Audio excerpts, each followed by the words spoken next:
like he couldn't do it. And Jesus just walks up and says, pick up your mat. So that's what I'm urging you to do, is to pick up your mat and enjoy your life. Enjoy your business.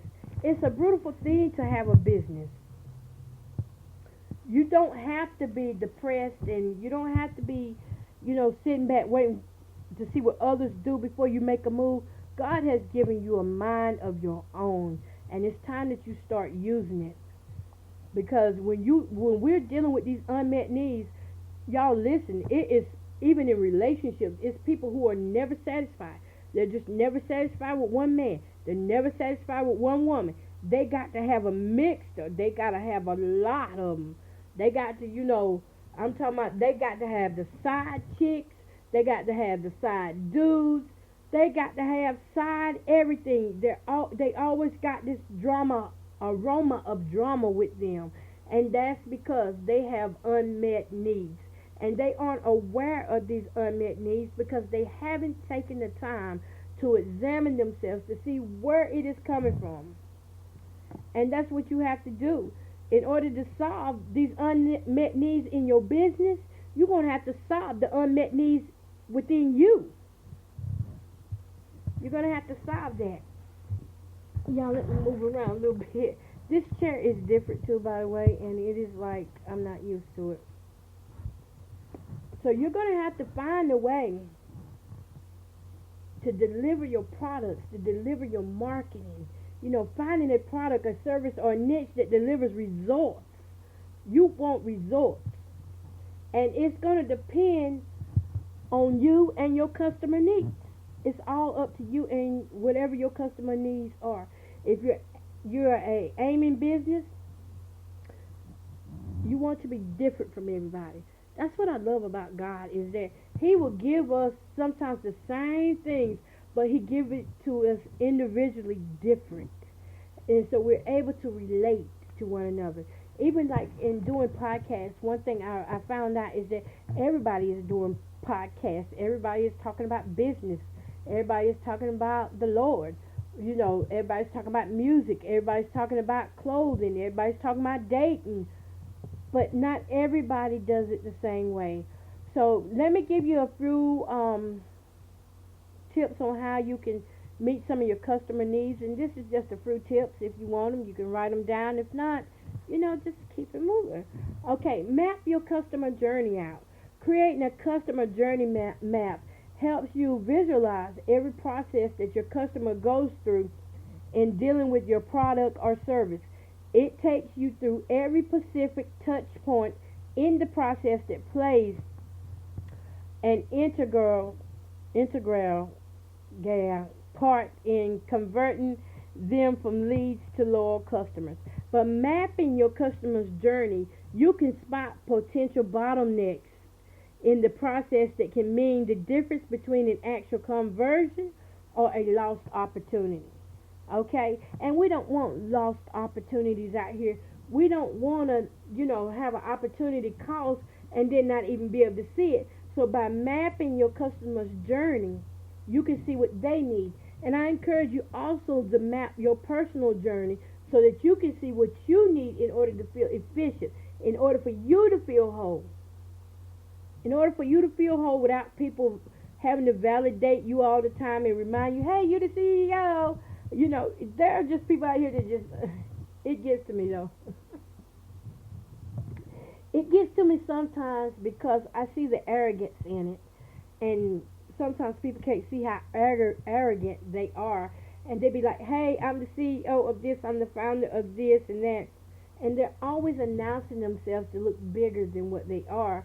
And that's a sad thing sometimes, because sometimes they don't live up to that name, and that can become depressing for them because they know they're not living up to it. Okay, the next thing, how you can meet your customers' unmet needs, is listen to the voice of your customers. The best way to find out what your customers need is to get answers straight from the source.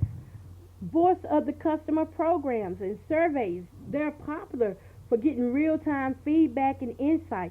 I tell people all the time, when you see me podcasting or anything, chat with me. Let me know if I'm saying something wrong, if I'm doing something wrong. I ask y'all, you can email me, misscocoboughton@gmail.com. If there's a topic that I should be talking about and it just seems like I keep missing over it, hit me back with feedback so I know how to be better. Okay, excuse me.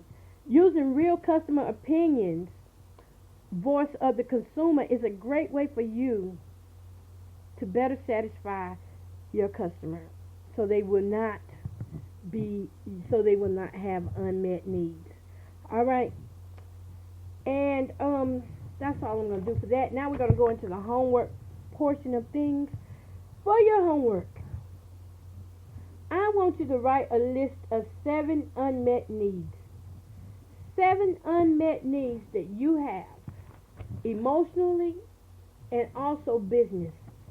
Whatever your unmet need is in your business. For me, in my business, I had unmet needs that made me feel some type of way because when the fire happened, I lost my computers, my music, I lost things,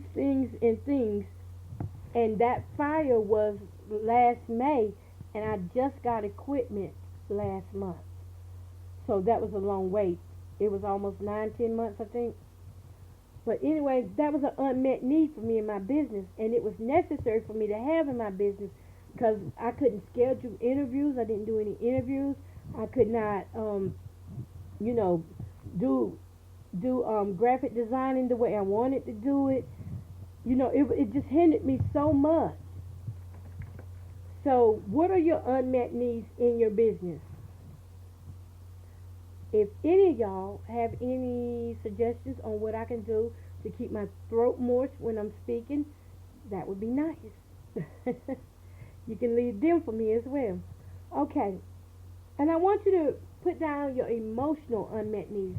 Now, these emotional unmet needs, like we said, it could be anywhere from people not appreciating you to you feeling like you just don't matter to people, you're undervalued and stuff. What is your unmet emotional needs? For me, my unmet emotional needs was abandonment. I didn't like being by myself on things. And when we grew up, I realized about 6 years ago when my dad passed, that's when it hit me that, we can't stay in that childlike position forever. If we're going to grow, we're going to have to trust God to get up and be willing to go grow and be willing to go our separate ways if necessary in order to get that growth. Okay? So I want you to write that down. Y'all, let me get a sip of something. My voice, I'm so sorry. And y'all listening on all them stations too.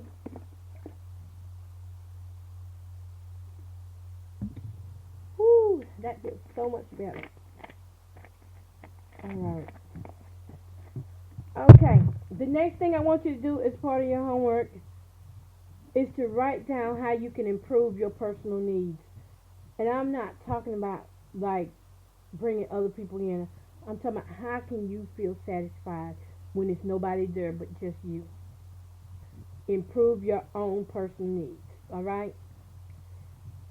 And the next thing, the reason why I want you to write that down, I want you to solve your own problem. And I want you to do it because I want you to be your own advocate and love yourself. I want you to be the one to speak up for you.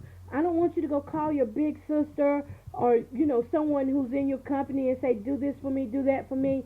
I want you to do it because this is how you're going to grow. It's by getting up, doing things that you can do for yourself. And in your business, I want you to bring people in that will understand and help you to overcome your business needs. And what I mean by that is some of you really just need to hire some people to help you. You need to hire some people in marketing. You need to hire some people to be directors, executives, and you need to stop trying to do it all by yourself because that becomes a problem. Ooh, y'all, my throat is still... Because that becomes a problem eventually when you try to do it all by yourself. And the reason why you're trying to do it all by yourself is because you don't trust anybody. Because remember, when you have emotional unmet needs, you know, you don't really trust people like that. You don't trust people, and the people that you do begin to trust are usually the people who will do you wrong because that's what you're used to. All right, so that's about all I have for you. I want to just encourage all of you to just go over to my Facebook fan page. It is Kiva Advancement. Go ahead, like and subscribe. I put stuff up there all the time that really is to help women grow mentally.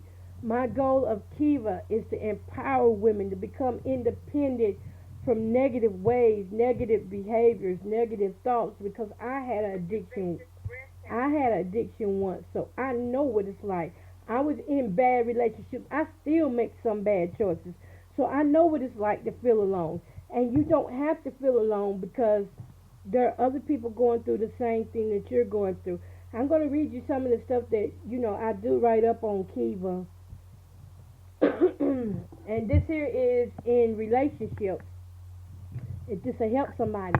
Waiting on the Lord is a good place to be, but when you become anxious and your weight is out of flesh, you find yourself stuck in situationships that can last for months, maybe even years. These are not real relationships, folks. These, but a form of almost, but not quite yet. They just drag and drag out until someone chooses to move. It's usually the person who is not emotionally available that makes all the decisions. It can be the man or the woman. Either way, it's no fun waiting in the flesh. It does not take a man years or even months to know if he sees you as a value in his life. Waiting on a man boy to make up his mind where you stand in his life will leave you depressed and hopeless. It drains life out of you. Don't be desperate. Waiting on God is beautiful. There is so much beauty in life, love, and opportunity out there waiting on you to grab hold of it. In your wait, look to God. Be creatively you. There is no disappointment nor failure in trusting God. Psalms 39:7 says, "But now, Lord, what do I look for? My hope is in you." And that's where I want y'all to turn to, is to turn your hope back into God. Look back to God for all of your needs. His riches in glory in Christ Jesus. That's what you got to do. You got to turn back to Him. You got to turn back to Him instead of running away. Another thing I wrote was only you can change your negative patterns into a positive experience. When you get tired, and you will, but you don't have to wait. Start today by making small changes. You can start today by making some small changes. All right, y'all. So we will see you back here next Wednesday at the same time, 9 p.m. Eastern Standard Time. I have my special guest coming back on the line, which is Sister Tanya DeBose. She will be coming back on the line next Wednesday at 9 p.m. Eastern Standard Time. And you can catch us on iHeartRadio, Spotify, Behind Brokenness, VSC Gospel Network. There are so many outlets that you can catch us on, and I hope that you truly do, and that you subscribe and begin to start chatting with me. Email me, MissCocoBowden@gmail.com. Come on over to our Facebook page, share, and subscribe like us. All right, y'all, and I'm getting ready to get up out of here and get something for this throat of mine. Y'all keep me in your prayers, and I will have you in my prayers as well.